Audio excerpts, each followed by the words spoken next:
Hej, velkommen til. Jeg vil i dag lige prøve at vise jer lidt om renovering af vandpumper. Jeg står her med et gammelt sidedæksel, hvor jeg ved, at vandpumpen er utæt på. Og dækselet i det hele taget ser jo ikke specielt tiltalende ud, så det trænger jo til at blive gjort rent og blive sandblæst selvfølgelig, og renset op og naturligvis få renoveret vandpumpen. Når vi skal renovere vandpumpen og skal have det her dæksel af, så har det en tendens til at kan sidde helt utrolig godt fast. Jeg har et andet dæksel, som jeg lige vil illustrere med her. Der sidder de her styrebøsninger her i, som desværre har det med rust, og gør, at det udvider sig, og dækselet her kommer til at sidde rigtig godt fast. Så når man skal have sådan et af, og man har bolderne af, man virkelig mærker, det her det får jeg ikke nogen steder, jamen så kan man tage en gasbrænder, og så varmer man ind på bøsningerne her i hver side. Det kan man godt lige gøre en 15 minutters tid, indtil man kan se, at det begynder at blive rigtig varmt. Nu har jeg haft det her varmet op tidligere, har haft den lysten, så ellers ville det jo være rigtig varmt for mig nu. Men det man kan gøre, så er der selvfølgelig en handske på, så kan man begynde at brække i det, begynde at vippe det op, specielt ned fra bunden af, hvor der ikke er styretapper i. Og så kan man lige så langsomt begynde at få det til at give sig, så det hopper af. Og hvis man er forsigtig med det, så kan man godt få det af, uden at de her de brækker. Ellers så risikerer man tit, at de her aludæksler her, de flækker. Men som sagt, du kan se bøsningerne her rustne og groet godt fast ind i. Og hvis man får varmet dem her op, jamen så har man simpelthen en mulighed for måske at begynde at få dem fri på et tidspunkt med en tang. Så hvis han skal varmes noget mere, så vil jeg også kunne få den op.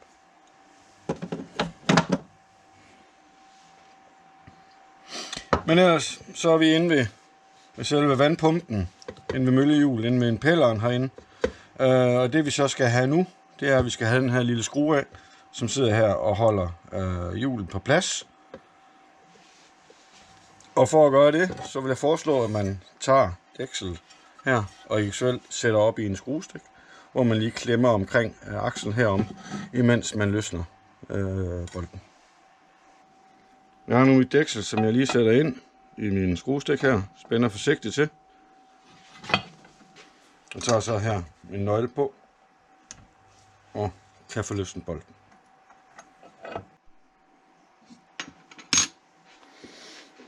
Når vi så har fået løsnet vores lille bold, som sidder og holder i det møllehjul her, får den af, vil vi blandt andet kunne se, at den består af en skive med noget gummi på, og der sidder en anden lille stålfjedret skive bagved.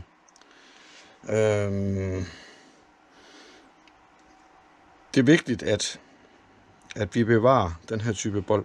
Sådan en bold som den her, den er rustfri. Og det gør, at den ikke tærer op. Hvis nu for eksempel der sidder en almindelig stålbold i, jamen så vil der simpelthen opstå tæring, når den begynder at køre rundt, og den trækker spændinger i vandet. Så vil der opstå elektriske spændinger, som æder bolden. Så hvis man satte en ganske almindelig stålbold i, så vil den kunne forsvinde virkelig hurtigt. Det er en måneds tid, så vil den være helt væk. Og ellers, hvordan kunne man så tjekke, at sådan, nu har jeg den rigtige bold til det her? Jamen det er, at hvis det er en rigtig rustfri bold, så kan man holde en magnet på. Så vil man kunne se, at den ikke er følsom over for det. Her har vi en stålbold. Den kan fast på. Men en rigtig rustfri bold, den er ikke magnetisk. Så ved vi at i hvert fald, at skruen her er rigtig. Og vi har vores gummiskive her, og en lille stålskive bagved. Det bruger vi senere. For at få det fra hinanden vil jeg vise jer, hvordan vi kan gøre det. Og det gør vi ved, at vi tager en lang 6 mm bold og skruer den ned i. Og skruer den helt i bunden.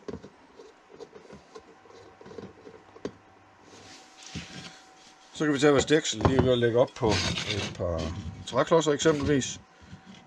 Fordi vi skal aksel herud igennem, og for at den kommer ud, jamen så stikker den nedenfor. Så lægger vi den her op på. Vi tager lige en hammer.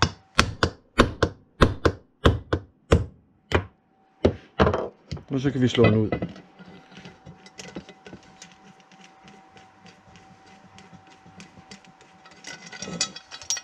står vi med hjulet her. Lige så fint, det trænger til en rengøring, men ellers fejler det ikke noget. Akslen her ser ikke så god ud. En anden mulighed havde selvfølgelig også været, at jeg tog mit dæksel og satte den her i, bolden i, og satte den op i min presser, og ville trykke den ud. Det kan jeg også vise jer. Jeg har her en lille mekanisk presse, som jeg bruger til rigtig meget af de her motorer og trykke lejer i og så videre. Men det er jo lidt mere følsomt, når man bruger sådan en her, frem for at begynde at stå og slå på tingene med en hammer. Men princippet er sådan set det samme. Jeg sætter mit dæksel op i.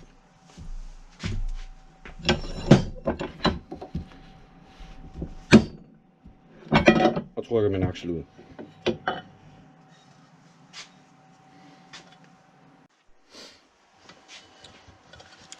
Jeg ser desværre mange, som forsøger at skille sig noget ad her, hvor at de starter med at egentlig tage det vil prøve at få møllehjulet af. Eksempelvis hvis det sidder på knallerten, eller hvad skal man sige, motoren er monteret i, og man ikke ønsker at tage dæksel af, jamen så er der mange, som begynder at stå og brække i dem med en skruetrækker. Og det koster som regel et møllehjul, fordi hvis man begynder at vride i dem, og de kan sidde ret godt fast, jamen så bøjer de bliver skæve, og er derefter helt umulige at få tæt på den tætning, som sidder på bagsiden. Så derfor vil jeg anbefale jer, uanset hvad I skal med dem, tag det ud det dæksel af, og enten slå ned på akslen, eller tryk den ud i en presse, som jeg gjorde lige før. Når vi nu kommer til at skal have selve tætningen ud, som har siddet bagved her, så igen, jeg nu være med at begynde at stå og brække i det med en skruetrækker ind under, at vi laver kanter i dæksel, og det gør, at det bliver næsten umuligt at få ordentligt tæt bagefter. Så tag et par træklodser og læg dæksel op på, og så tag en hammer og en dorn, og så slå pakningen ud den vej. Det er sådan, jeg kan til at gøre det her.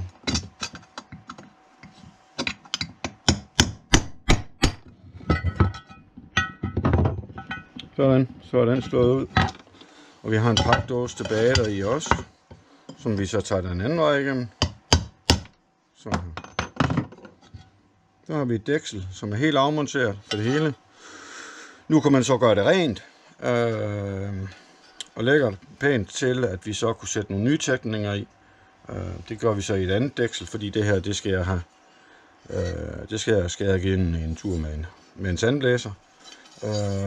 Og derefter skal vi have lakeret det op igen, så det kommer til at se ordentligt ud. Selve den aksel, som vi tog ud af det, sådan en som den her, den ser ikke ret godt ud. Den er temmelig meget rusten.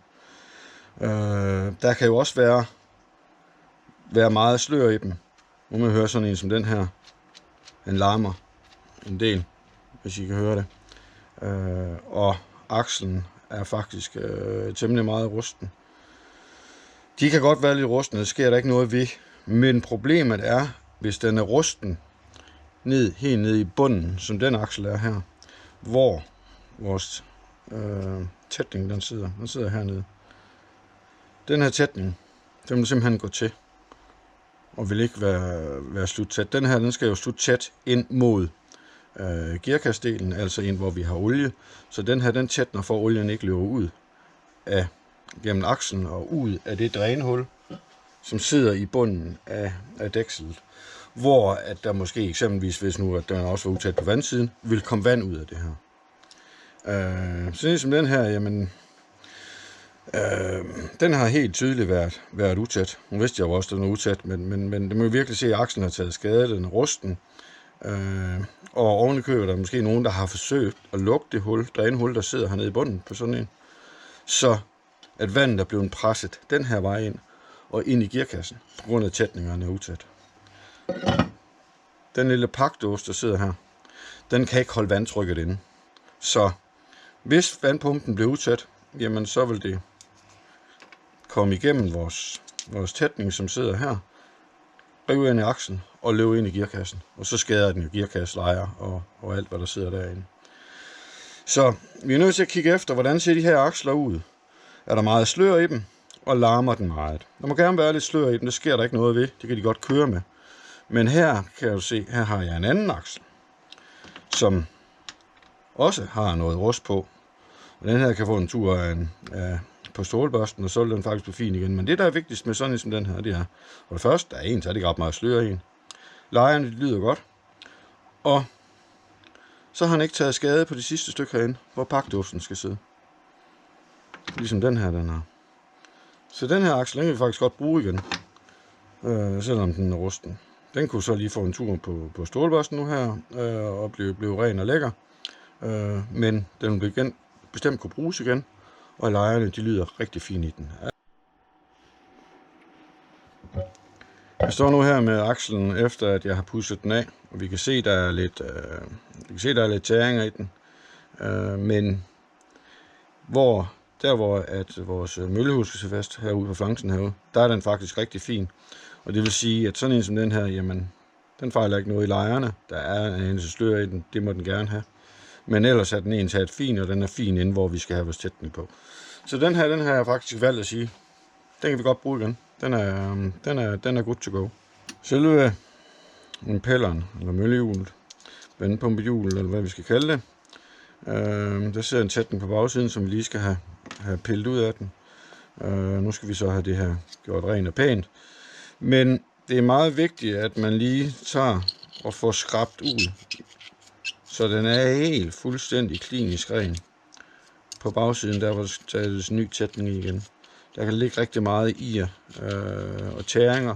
Hvis der er tæringer nede i hjulet, så skal det skiftes.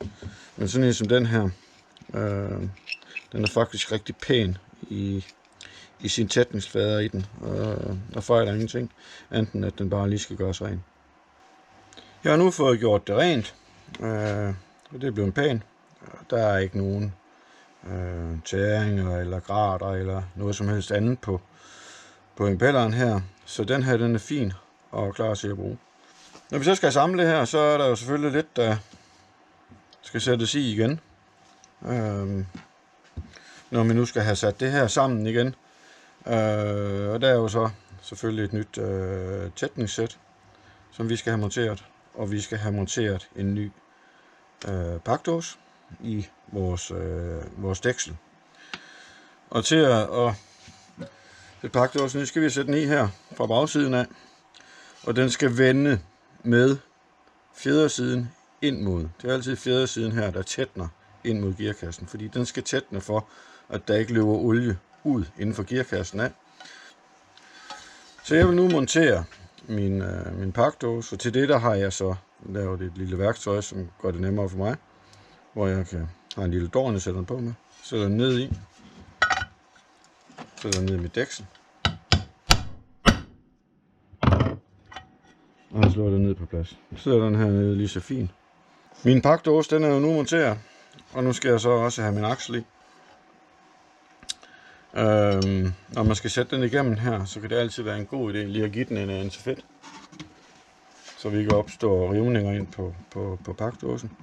Men jeg vil lige køre en lille bitte smule fedt her på akslen.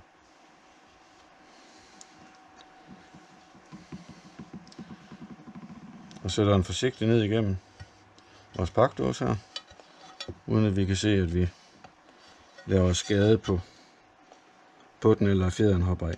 Nu trykker vi ned, sådan her. Nu kunne vi så vælge at lægge den op her igen, og mellem vores klodser her, og slå den i. Eller jeg kan sætte den op i min presse og trykke den på plads. Jeg vælger så at trykke den på plads. Jeg har det ikke godt med at slå på sådan noget her, men det er jo igen smag og behag. Jeg har også lige sådan en afstandsbøsning, som jeg lægger ned på. Jeg bruger sådan en plade til at trykke på. Op på mit aluhus. Og ellers så sætter jeg ned i her. Så sikrer man lige, at den bøsning sidder rigtig nede. Og så trykker jeg den ned på plads.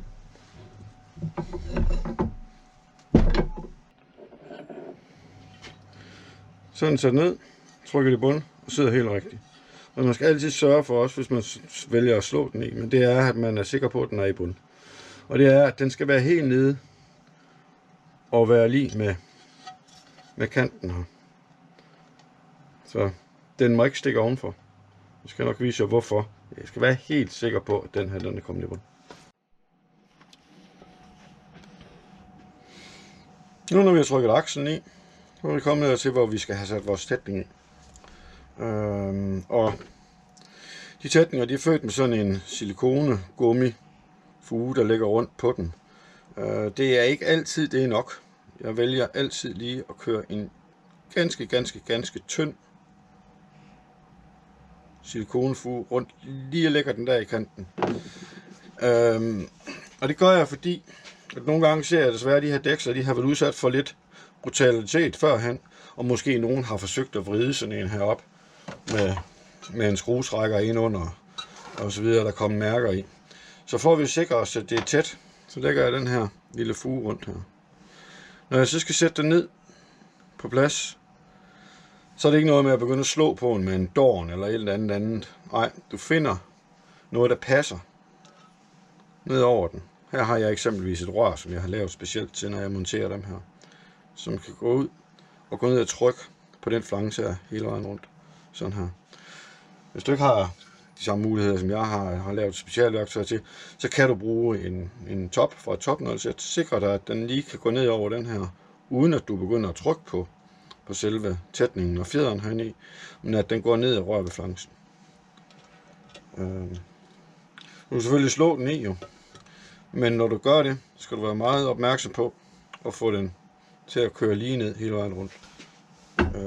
Jeg vælger så ikke at slå mine ting i, men at bruge min presse til at lave det værktøj her.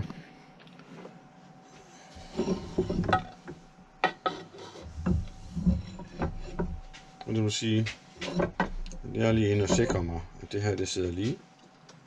Og så trykker jeg ned på plads. Sådan der. Så vil jeg også kunne se, at den lige har startet med lige at skyde det overskydende pakning ud rundt her. Det kan jeg så lige tage og tørre af. Så er jeg sikker på, at tætningen den sidder rigtigt. Og den også er tæt rundt her. Vi har tætningen i. Og nu kommer vi så til den sidste del af showet, hvor vi skal have vores porcelænsring med gummitætning på. Det sidder på den måde her, at du har en lille porcelænstætning, som sidder nede i en gummitætning, og som skal sættes ned sådan her og trykkes ned på plads. Og den skal kunne trykkes i. Den skal sidde fast dernede i.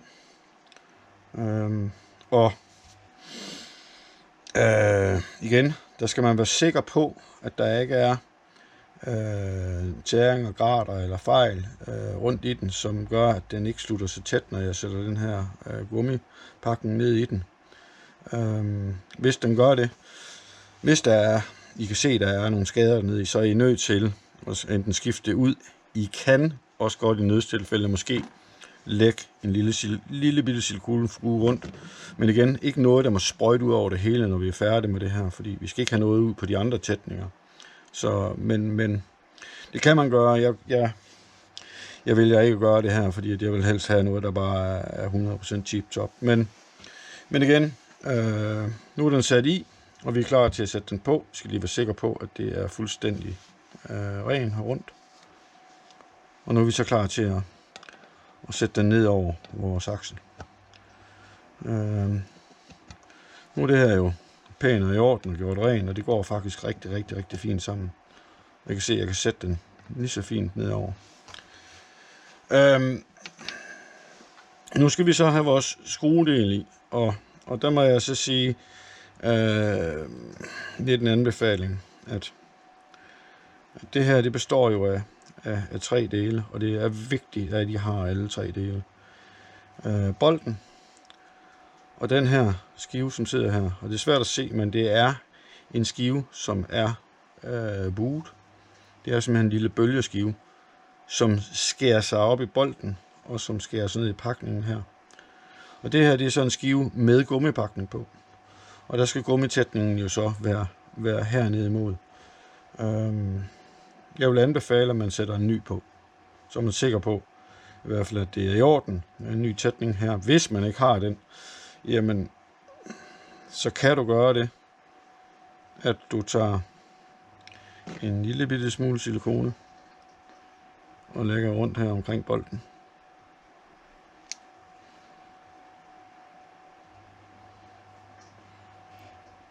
Og hvorfor nu her? Jo, fordi når vi har lagt lidt silikone rundt der, så i det øjeblik vi spænder den her ned, så kommer det silikone der ikke at være derinde. Og så vil den skyde ud og lægge den tætningen rundt omkring akslen, hvor det jo faktisk går ud på, at det her det skal tætne. Plus at det kravler ud under skiven og gør den tæt også. Så sådan her med lidt silikone. Du kan se, nu begynder jeg at spænde den. Og så kan I se, at den her trykker det overskydende silikone ud hele vejen rundt. Så skal vi så igen, som før, modsat, nu skal vi have den spændt. Sætter vi den op i en skruestik her. Tager en nøgle og spænder den.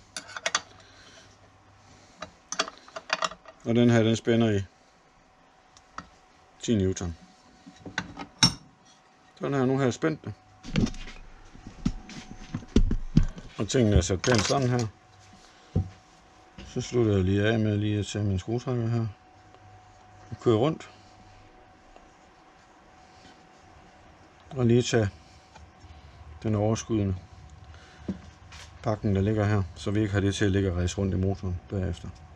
Til slut skal vi jo så have vores dæksel sat på. Selvfølgelig med en ny pakning i. Jeg har sat pakningen i her. Og vi skal have sat styrebøsninger i dem her. Nu er de jo pillet ud, fordi det her det er et dæksel, der er blevet sandblæst og blevet lakeret op.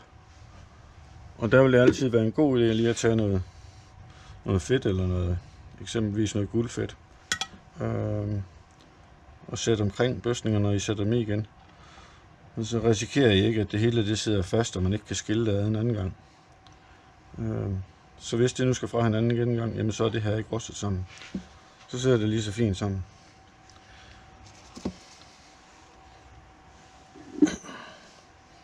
Så er det bare at sætte dæksel på med ny pakken. Og nogle nye bolter, som vi også lige giver lidt fedt, eller i det her tilfælde så guldfedt, for at sikre vi os, at de ikke ruster fast. Og det er nemt at skille en anden gang.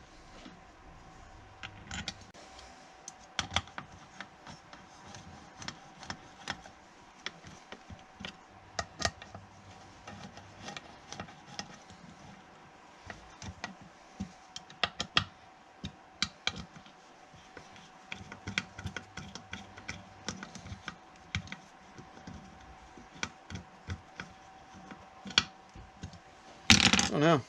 Så er det samlet sammen. Fint og lækker og klar til at montere og bruge igen.